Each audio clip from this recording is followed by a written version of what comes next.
How do local MLSs leverage data? Well, the local MLSs have a good percentage of the data, but not all of the data. I would say the average MLS has 75 to 80% of the data. Some MLSs will go, no, we have 100%. No, you don't. You don't have 100% of the data. There's off-market listings, there's private listings, there's people who didn't want to be on your MLS, there's for sale by owners, there's people who use MyState who don't use your MLS, there's people who use the neighboring MLS who aren't using your MLS. I have access to tools which can show me, in any given market, the source of that data. And I've yet to find an area that has even better than 80%. Usually 20% or more of the local listings are from some other source. So if your agent is only looking in the local MLS, they're missing a good 20 to 25% or more of that data. Yeah. And they shouldn't be pigeonholing themselves.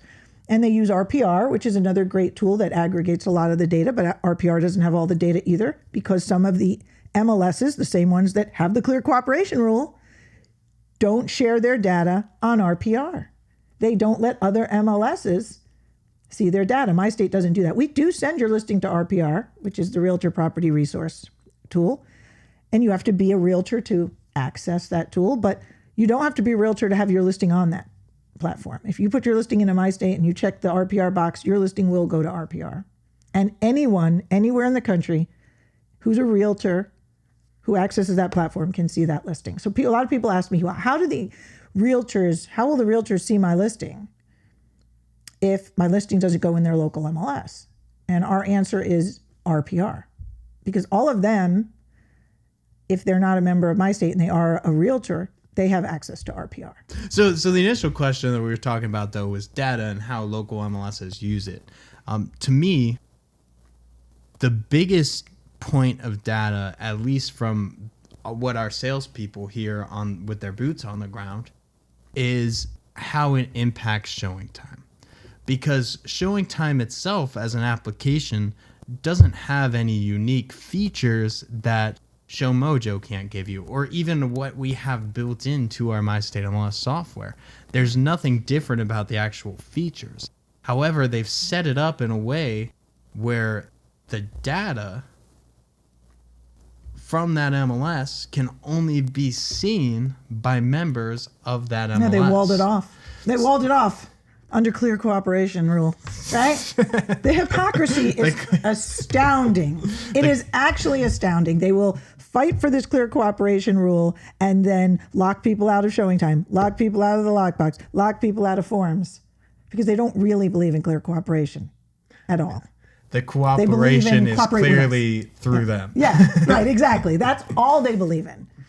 You know, So I believe in actual cooperation, because MyState was set up that any person who is licensed anywhere in the country can join. It doesn't matter. We don't lock you out. We don't say, hey, you're not in our territory. What we say is, come on in, because we want you to cooperate with everyone. Very important for us that cooperation exists.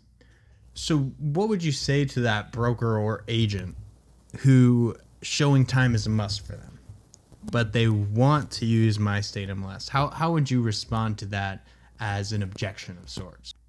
If they want to use ShowingTime, you can actually buy ShowingTime from Zillow. Did you know that Zillow bought ShowingTime? I did. Yeah. Yes. $500 million Zillow paid for ShowingTime. And ShowingTime's in a lot of MLS. It's not in every MLS, but it's in a lot of them. And you can, for $15 a month, you can buy ShowingTime, I think. But if you're not in that MLS, you don't necessarily will have access to all the listings. However, there's a thing called Appointment Center. And Appointment Center is an 800 number that you can call to set up a showing. And I used it all the time, even when I wasn't a member of that MLS. So if an MLS has Appointment Center, ShowingTime's not an issue. Oh, interesting.